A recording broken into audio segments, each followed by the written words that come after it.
On a crumbling world near the frontier of space, the hideous servants of the Chaos Gods prepare for battle. Driven mad by the horrors of war, the blood-soaked pawns of Khorne ready themselves for another gruesome engagement. All the while, the champions of Nurgle prepare themselves to welcome the renegade guardsmen into their grandfather's disgusting embrace. Will the mindless butchers of Khorne be able to win today's battle? Or will they succumb to the horrible rot and disease of the heretical Death Guard?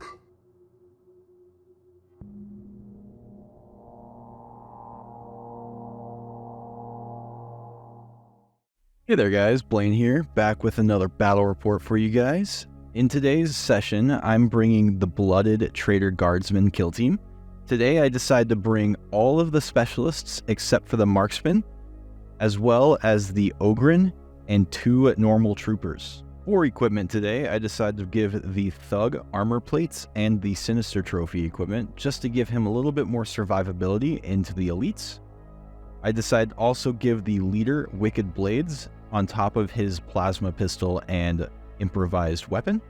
I also give the corpsman Wicked Blades, as well as both gunners and the grenadier having beast pelts.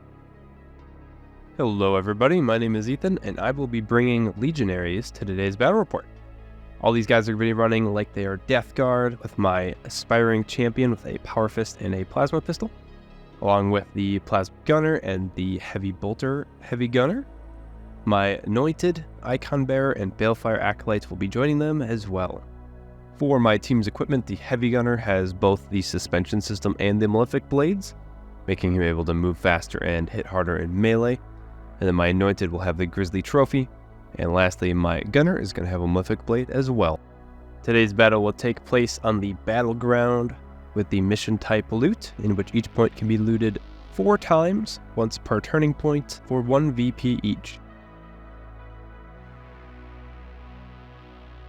To start off my barricade placement, I decided to put my first one on the most centralized objective on my side of the board, measuring out just enough room on the other side of the barricade to make sure my models can fit through and Ethan's cannot. The top point on my side had basically 0 cover, so for my first barricade I decided to put one up there.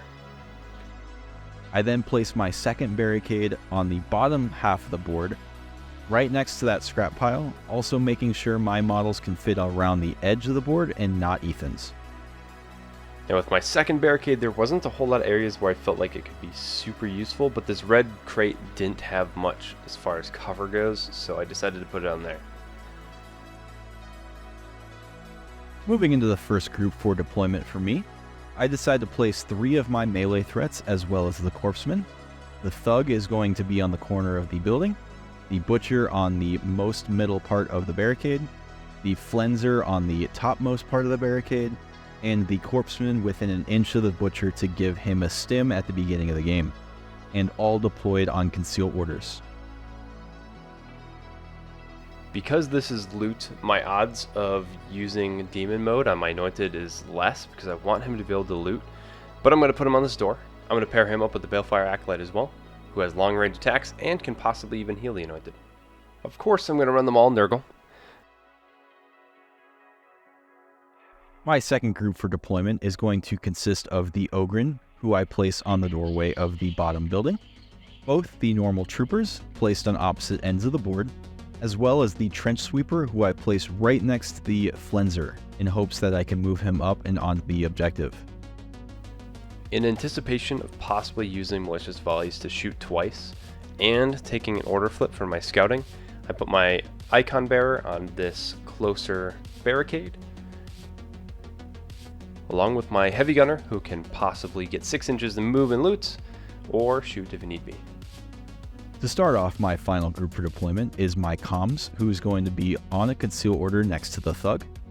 Then my grenadier is in the doorway on an engage order, just in case I get a nasty little grenade on the beginning here, as well as the plasma gunner, who's going to sit right next to the comms on an engage order, followed up by the melta gunner on an engage order on the north half of the board, finally ending it with my leader, who's going to be placed on a conceal order right next to the butcher and the corpsman. Lastly, I give myself the option of putting my gunner up on that red crate because he can move, shoot, and drop if need be. And I would need my aspiring champion to be up in the middle with the fighting, so I'm going to put him on that red crate as well, where he can move up. Going into scouting, Blaine reveals a free dash, and I've revealed a free order flip. Blaine uses his dash to move his butcher up 3 inches.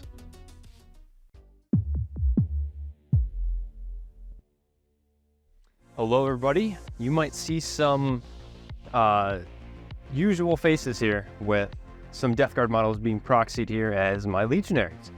I'm going to be running them all Nurgle Legionaries, and this is something, this is a matchup that I've played before. And I beat Blaine at, but I think it was on Into the Dark, so slightly different than this. And with how the map is laid out, there's a lot of heavy. There's a decent line of heavy.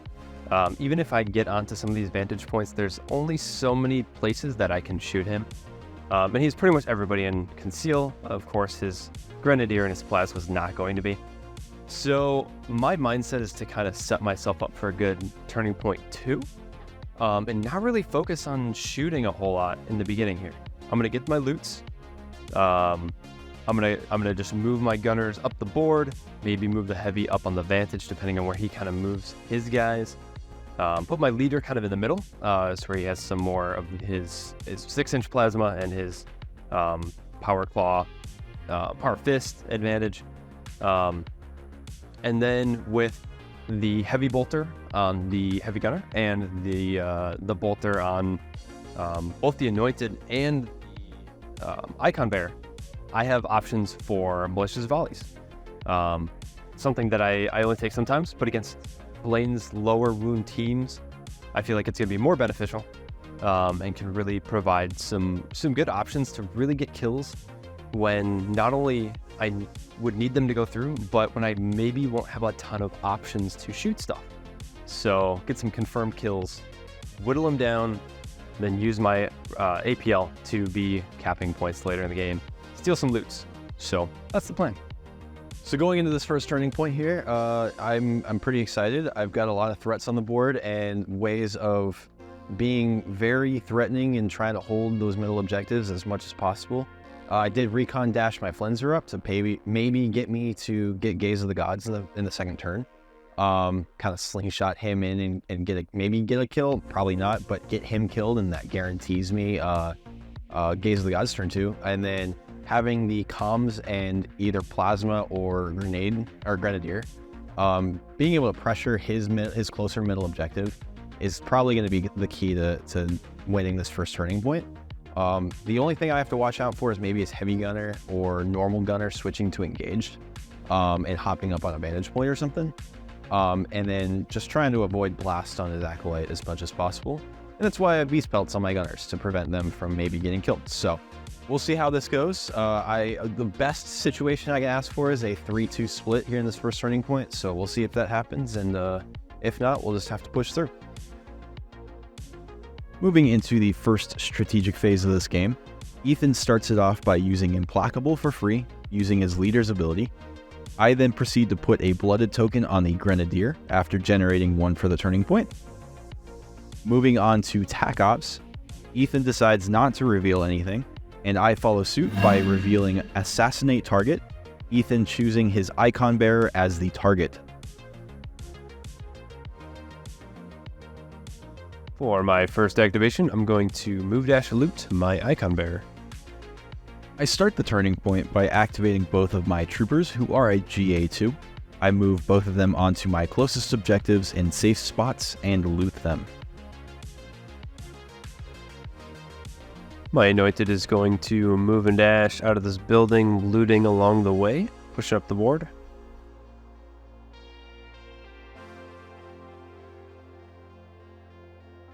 I then proceed to activate the Corpseman, giving the Butcher right next to him a 6-up Feel No Pain, and moving on to the objective over the barricade.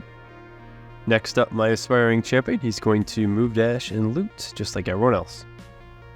Following this up, my Ogren is going to move dash through the door of the Octarius building, getting onto the wall in front of him.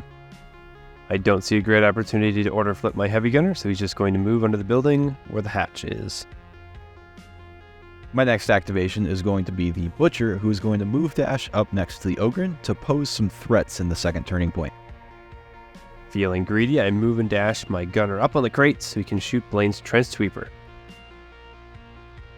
I somehow missed the roll for this, but I got 2 hits and a miss, and I end up CPing the miss into a crit. With the 3 hits being unsavable, it melts that Trench Sweeper. I decide to follow up this ruthless act of aggression by simply moving the Thug up onto the barricade in front of him in a safe spot from Overwatch. There isn't much my Balefire can do, but I do pop him out, give Malign Influence to my gunner, which gives him lethal 5 no cover on his gun, and pop him back. Seeing how Ethan is out of activations, I decide it's my time to shine by moving the Grenadier through the door and throwing the crack grenade at his leader.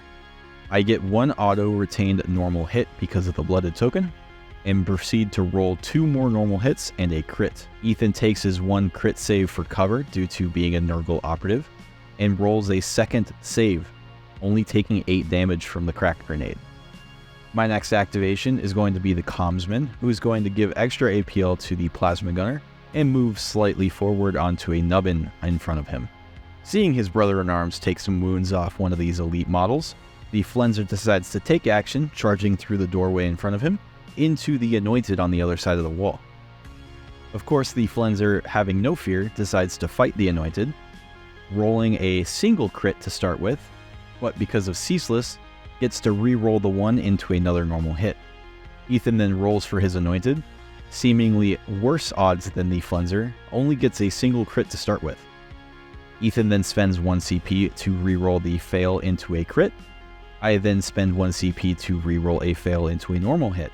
We both strike each other to death, and because the Flenser gets to hit on death, gets 1 last strike, putting the Anointed down to 1 wound.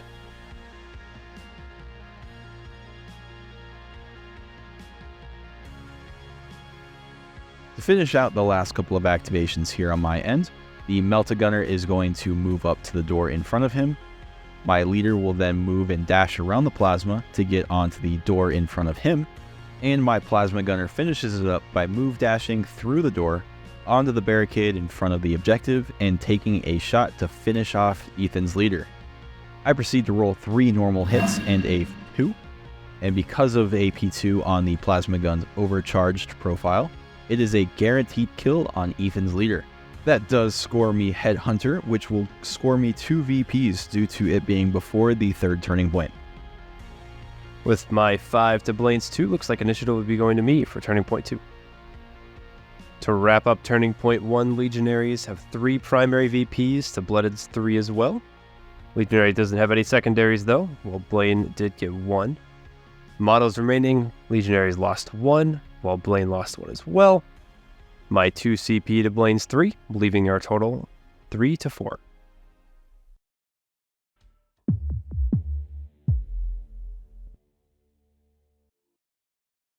So, going into turning point 2 here, I probably can't ask for a better turning point 1 with Blooded. I am going into turning point 2 with Gaze of the Gods up, which was my plan from the beginning.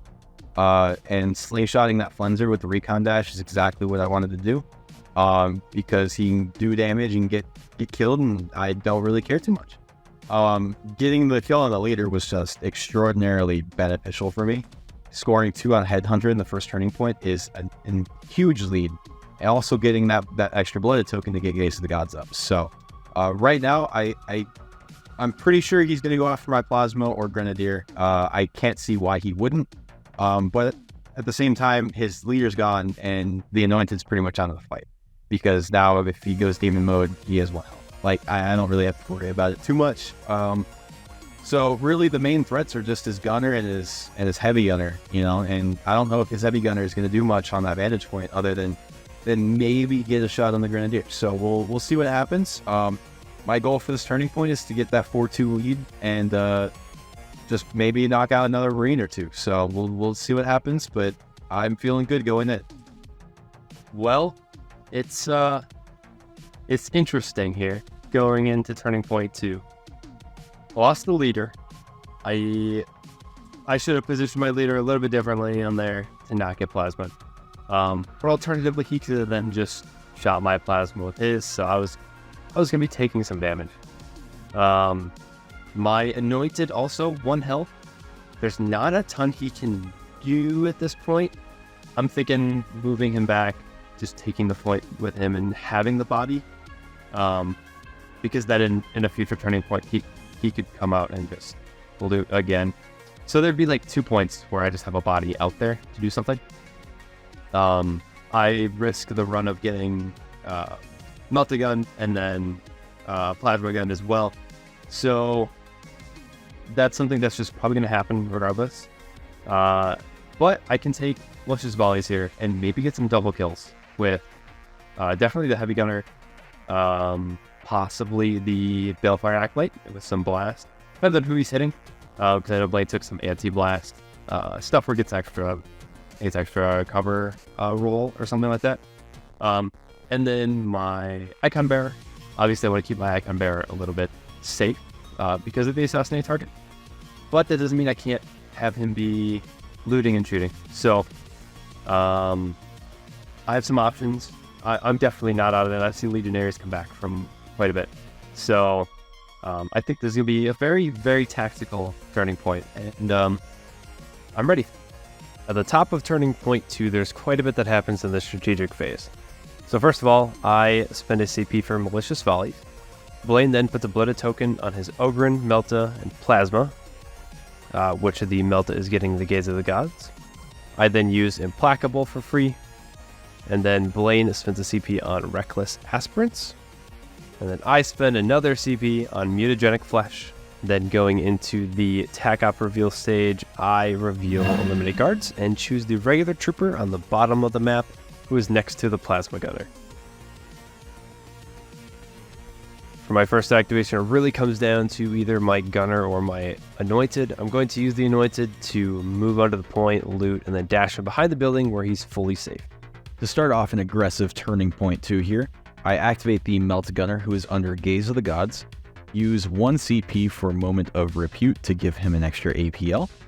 I then proceed to move him through the doorway, loot the objective, and shoot at Ethan's Plasma Gunner.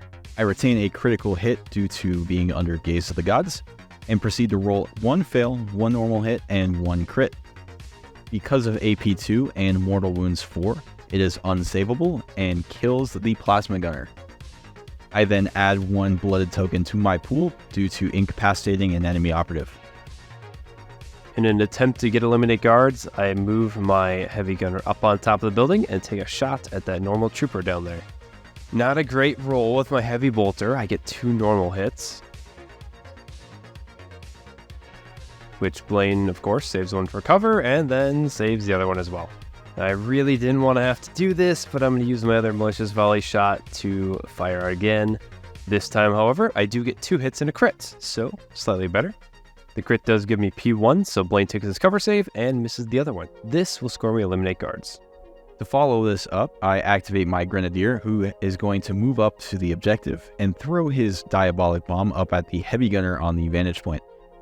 I retain my normal hit because of the blooded token and roll 2 fails and a crit.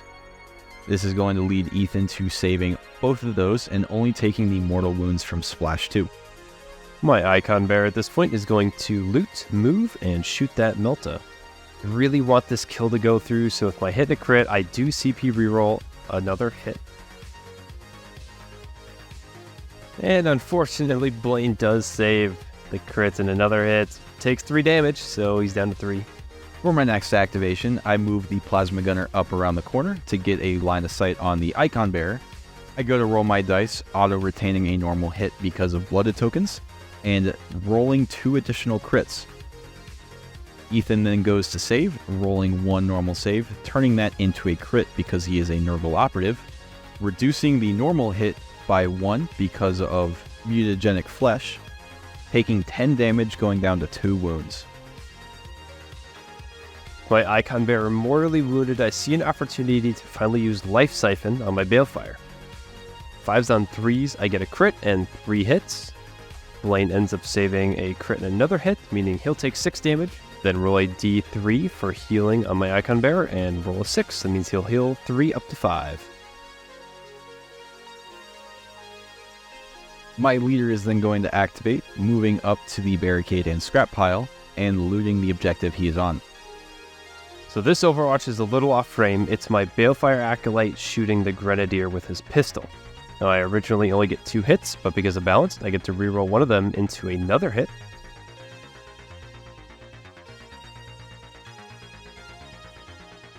Blaine then promptly saves 2 of them. However, this is not enough, so Blaine does CP reroll into another fail, which will kill the Grenadier.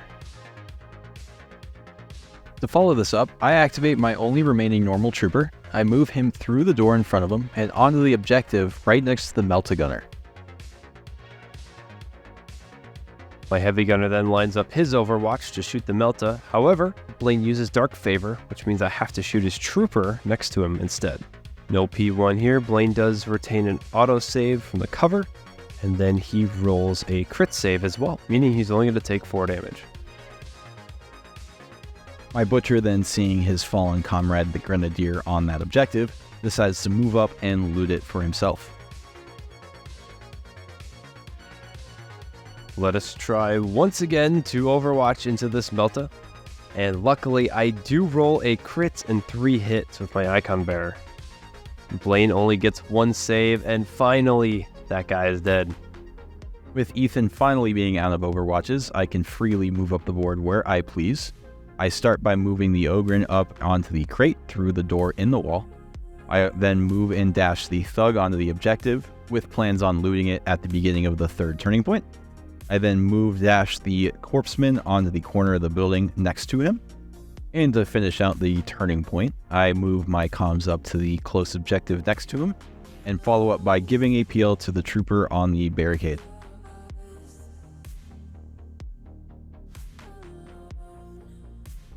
Into initiative, I once again clutch it out 3-1. The same might not be said for the score. Legionaries have 5 primaries to Blooded 7. Legionary has only the 1 secondary VP, while Blooded has 2 models. Legionaries only lost 1 net turning point, down to 4, while Blooded lost 4, down to 8. Total CP is 0 on both fronts. Legionaries have 6 to Blooded 9.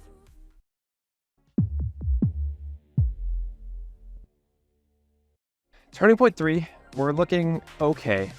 Like, I lost the plasma, but I knew that was going to happen.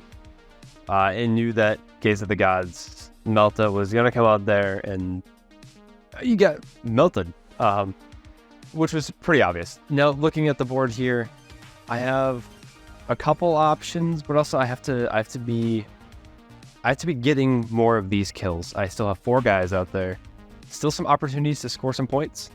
I'm gonna need just some decent rolls, some decent outcomes, and I can get some bodies off the board, and hopefully then start pulling my guys out from where they are, because they're kind of stuck in their deployment, and then maybe get some loots off more towards the end of the game when he has less movement to get to my guys. It might be the case where it's just gonna be easier for me to go conceal loot and score like 3 points at the end, depending on who I have left alive. Really banking on each of these guys able to, carry their weight in specific avenues of both melee and shooting here. Definitely one of the reasons I gave the Malefic Blade to the Heavy Gunner, although he's going to be mostly just up there shooting right now. If I need to charge him into something, possibly I could. His Butcher comes up there, it'd be a harder fight for him. Depending on what I do, but Icon Bearer is probably going to be up first, and we're going to hope for some good rolls. All right, coming in after turning point 2 here, it's looking pretty good. I think I've finally got Ethan on the back burner. I mean, I did after the first turning point for sure, but I think this turning point kind of solidified that. I got that 4-2 split like I wanted to. Unfortunately, my Melta-Gunner died, but he put a lot of shots into that Melta-Gunner to get it killed. And my Grenadier did work too. I mean, he's dead, but he used up 2 of his 3 grenades, so I can't complain. I've still got almost every melee threat on my team alive. 2 plasmas alive. I think Ethan's really gonna go in and use malicious volleys with his Heavy Gunner up on top of the vantage point. probably killing the plasma and my leader, but that's fine because I can react with double charging with either my butcher or my Ogren, who are set up in really aggressive positions to do that. And Ethan's got 2 really low health units, so I think I can kind of just get him low enough where turning point 4 isn't going to matter for Ethan here. So we'll see what happens. My main target's going to be the icon bearer, because that's my assassinate target, and scoring 2 more VPs off of that solidifies 1 from bloodbath at least, and 2 from assassinate targets. So that'll probably be my goal for this turning point, just to keep that 4-2 split again. So if I can do that, I think I can win this game for sure. Moving into the strategeries of Turning Point 3, Ethan starts by playing Implacable for free due to his icon bearer still being alive. I then place blooded tokens on the Thug, the Butcher, the Leader, and the Comms, giving Gaze of the Gods to the Ogren. Ethan then uses Malicious Volleys, going down to 0 CP. We then move on to Tac Ops, where Ethan chooses his Eliminated Guards to be the Butcher. Initiative is keeping me somewhat alive here, so I'm going to take advantage of it. We're going to use my icon bearer to hopefully kill that plasma. End up rolling 2 crits and a hit. And Blaine ends up rolling only the 1 save, meaning that plasma will die. I know how dangerous that butcher can be, so I also move him out and shoot 1 more time with a much worse roll of just 2 hits. Luckily, Blaine does not save him. He will, however, use his 6-up Feel No Pain to save 2 of that damage. Not enjoying being shot at, I activate my Butcher as my first activation this turning point, charging him into both the Icon Bearer and the Acolyte, then proceed to fight the Icon Bearer and take revenge. I then go to roll my attack dice, auto-retaining a normal hit due to having a blooded token, and rolling a crit and 2 5s, which will become crits due to lethal 5-up. This allows me to strike the Ethan's Icon Bearer with a single crit, doing 6 damage and killing him. And due to the Butcher's Unholy Sustenance ability, eats the Icon Bearer and heals 2 lost wounds. Before his leader can possibly hit me with the plasma pistol, I take my heavy gunner and shoot him, in which I end up getting 3 hits. Blaine auto-retains the 1 for cover and misses the other 2, meaning the 8 damage will go through, will kill, and will score me 1 for Headhunter. I attempt to use my second shot into the Corpseman, but Blaine uses Dark Favor to make me have to shoot the trooper next to him, rolling 1 crit and 2 hits. Blaine auto-retains the 1 for cover, and again, misses his saves, meaning the Corpseman will also go down. I proceed to then activate my Thug, who is going to charge through the door and into the Anointed. He fights the Anointed, and because of the blooded token, gets an auto hit, which does in fact kill the Anointed. This will in turn trigger Robin Ransack to be flipped, and I do get the first point on it. My Shrive Talon then fights his Butcher. I get 1 crit and 3 hits, while Blaine only retains the 2 hits there. It will be lethal 5, so he'll get a hit and a crit. Now luckily, 4 damage with my crit is enough to see if it kills. Now he has a 6-up Feel No Pain, ends up failing the Feel No Pain, so the combat is ended and the Butcher dies. Now at this point, I do incorrectly score Eliminate Guards. I was not supposed to pick him as my target. I then move him back onto the point and loot. My next activation will be the last remaining normal trooper. He is going to loot the objective he is on and move up to the wall in front of him, doing nothing with his 3rd APL. Continuing to do exactly what he's done this whole game, the Ogren is just going to move towards the enemy operatives and present a threat. To end the 3rd turning point, I activate the Comms, tapping the objective he is on and moving him forward. DP roll-off for Turning Point 4 once again will go to me, just barely. Turning Point 3 results are as follows. Primary VPs on Legionaries is 6, to Blooded's 9. Secondary VPs, Legionaries up to 4, tied with Blooded to 4 as well. Legionary has 2 out of 6 models, while Blooded has 4 out of 13. Both teams, again, do not have a CP left, leaving our total 10 to 13.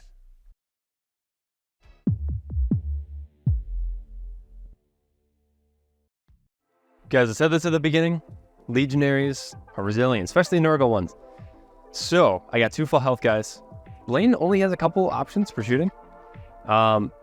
I have some great options to block that Ogryn, who's gonna, obviously want to kill my Balefire Acolyte. I was very lucky I got initiative here, because that means I'm gonna get pretty much these 2 points. I'm gonna get the other one for Rob Ransack, and I'm gonna be able to loot the point that he's on. And then, depending on what my heavy gunner does, I don't think he can really do very much here. Maybe I'll just kill something for fun, but measuring it out, I don't think he can really get to the point close to him to loot it. So I'm probably gonna end with just an extra 2 points. So Blaine will win the game, but I'll make it as close as possible, and I won't get tabled. So that's the important part. So going into the 4th turning point here, that turning point, I lost a lot of bodies, but I don't think it matters. I think I pulled ahead too much in the past 2 turning points that I don't think it's possible for Ethan to win anymore. But I'm still going to try to get, max that bloodbath and, just try to do, or get the most VPs as possible, I mean, my ogre needs blood by the end of this game, I swear. So hopefully I can get it. Otherwise, he's probably just going to go for VPs, is what I'm anticipating he's going to do. What I was thinking that he's probably going to just hop down with his gunner, grab a point, and then, that's pretty much it. Try to survive with his Robbie Ransack target, or he's just going to go for blood. Who knows? We'll see in this next turning point coming up. So, yeah, that's all I've got. Let's see how it ends. Strategic ploys for turning point 4 are a lot less than before. I just use malicious volleys, putting me to 0 CP. Blaine then puts his blooded tokens on a trooper and Gaze of the Gods on the Ogryn. No tech ops for this turning point. Going first, my Balefire Acolyte again. He's going to loot the point, move up on top of the grates so the Ogryn can't come up, and then life siphon the Ogryn. I end up rolling 3 hits. Blaine ends up saving 1 with a crit, meaning 6 damage will go through, and I do get to heal a D3 onto my heavy gunner. He's just going to end up healing 1. I start this turning point by activating the trooper on the objective. I switch to engage, loot the objective, and even though it doesn't look like it, I take a shot at one of the Marines up top. Unfortunately for me, I remember I did not do any damage, so it's not that big of a deal. At this point, my heavy gunner can't loot anything, so he's just going to go for blood. My first round of heavy bolter shots is going to go right into the Ogryn. I get only 2 hits, and Blaine ends up saving it. But then with my second shot, thanks to malicious volleys, I get 3 hits, Blaine gets 0 saves, and the Ogryn goes down. I then activate the comms, who's finally going to do something. Just kidding.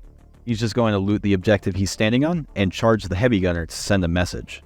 The last thing I can do is go for more blood and overwatch with my Balefire. On that trooper with just 3 health, I get 1 crit and 2 hits. Blaine only saves the 1 from cover and ends up dying. After watching nearly every one of his fellow comrades fall in the name of chaos, and to end the 4th turning point, my thug is going to move back through the door of the building he's under and loot the objective. And with that, our game is at an end, everybody. Legionaries scored 7 primaries, 5 secondaries, had 2 out of 6 models remaining, scored 12 total.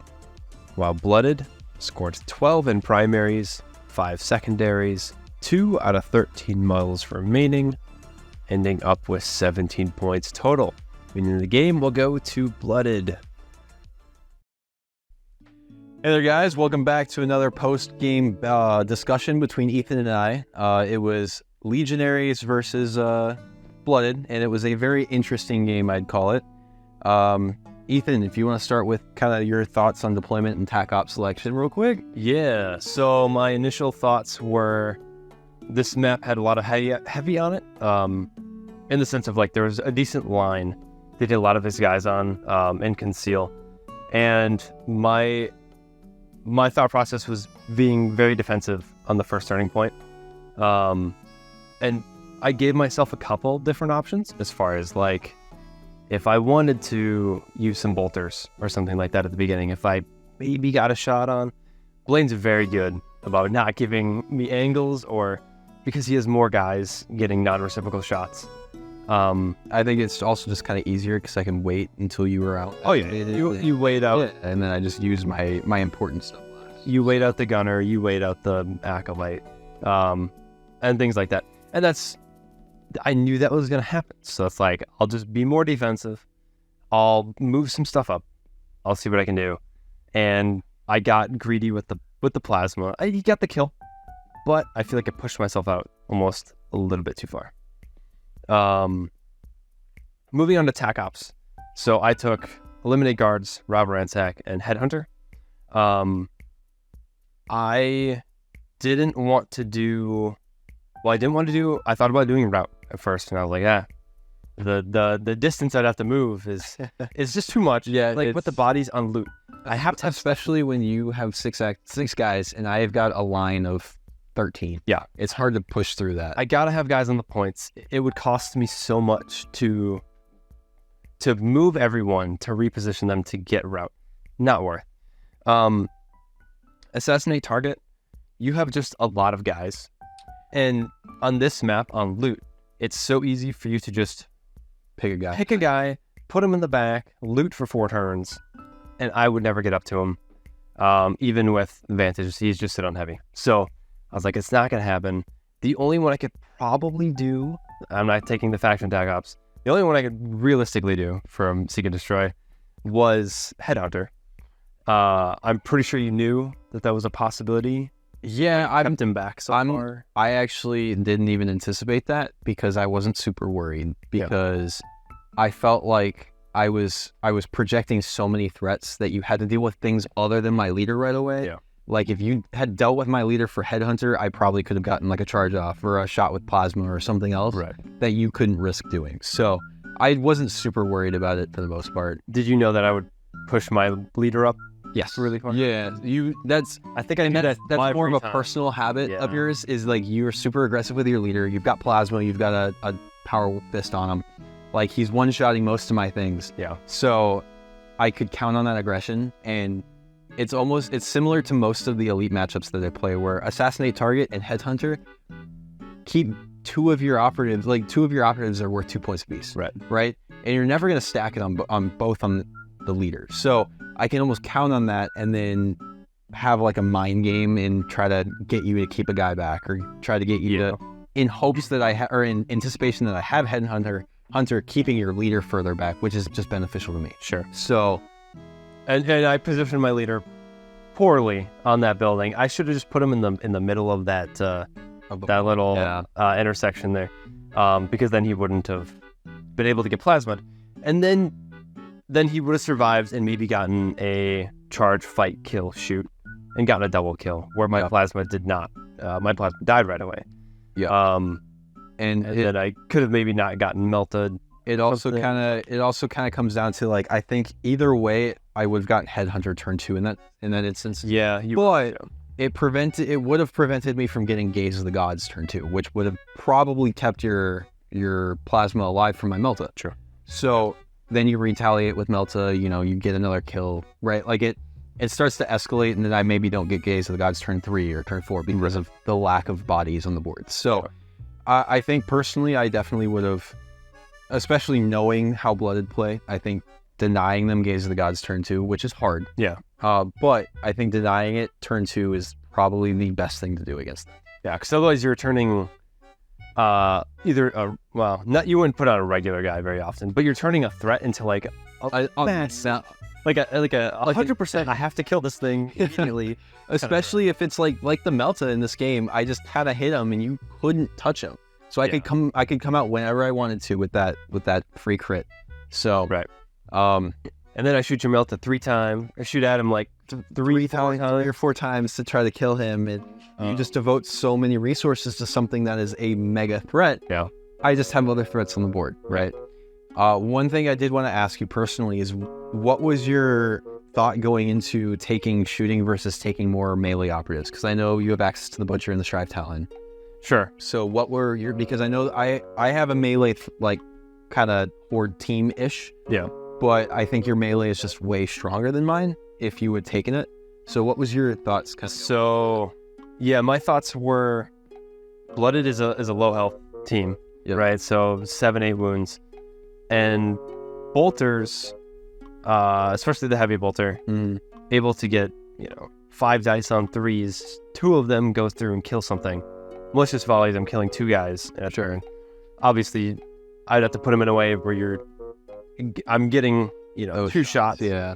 And then the icon bearer, with because I pushed my leader up to be more attacking. Him being able to do the extra ploys, him being able to sit on a point kind of on his own with the APL. Sure. And then lastly, he has a bolter, so it's like, it's another thing I can be more volleying. Turn him into another gunner. Yeah. Right? Like, and then the Anointed has a bolt pistol as well. The Balefire also does have a pistol. yeah. So, I wouldn't malicious volley. yeah, I mean, but you could, right? It gives you the options. Okay. So that's why, and the melee can be weird because you have the Butcher and the Flenser and the Overin, Sure. which are all quite good. As we saw with my Anointed, your Flenser Going down to 1 and basically one Yeah. him, and yeah, so it's like, are those trades worth it, or can I kind of stall you out with 1. to try to reduce the numbers with range? Sure. I mean, that makes sense. It's Yeah. it's what you've done in the past with practice games, especially against Blooded or against like other teams like Action Squad, where you think it's beneficial and it works. I was just kind of curious what your thought process was. Into the Dark, maybe things would have been different. I think I would have maybe been more 50-50, Yeah, I think in that sense you kind of you flex more Khorne and then you start getting perpetual aggression chains. Yeah. And you can kind of get in with the close quarters and do a lot more damage each turning point. Flex 3 guys Khorne. Yeah, for sure. Generally what I've done in the past, but still learning. I think you did well. I think some of your rolls were not great, but then you started to pick it up. And once I started losing my bigger threats or my ranged threats, it kind of you started to pull forward a little bit. But it was just, I think by then it was a little too late. I was getting kills too little, too late. Yeah. And I mean, my rolls were decent. I feel like they were kind of all around average. You had some very good defense rolls. And I whiffed some things that I would have liked For sure, yeah. and not have to spend malicious volleys, both shots into the same guy, which I did several times. And I think that's probably one of the like not so great things about Legionary shooting. Yeah. Is that even if you go Zinch, you don't have natural rerolls anywhere other than Ceaseless on the chain cannon if you take it. So if you're whiffing those shots, it's hard because you have to spend your CP and then you don't get the extra ploys or tack ploys or anything like that. So, and I think that's kind of where just Blooded kind of pull ahead is because of the Blooded token value. I don't have to spend as many CP re-rolling because I'm just getting those hits anyway. Yeah. So I think, it is what it is. And I think experimentation is probably best, especially since you're still kind of using them and learning them. But I think it was a good match all the way around. And I don't really have anything else to say. So Yeah, no, thank you guys for checking out this video. If you have any suggestions, we have all but one team, so please put them in the comments, and we will try to get a video out to you guys. This is part of the batch of newly shot videos, newly edited as well. Please leave comments below with some recommendations of what we did right or did wrong. Or just what you would have done differently in the instance. Yeah. I mean, it's all about different decision making and everything can affect the game. So, it is, just let us know what you thought and give us a like, comment, share, subscribe. And as always, stay safe out there, boys.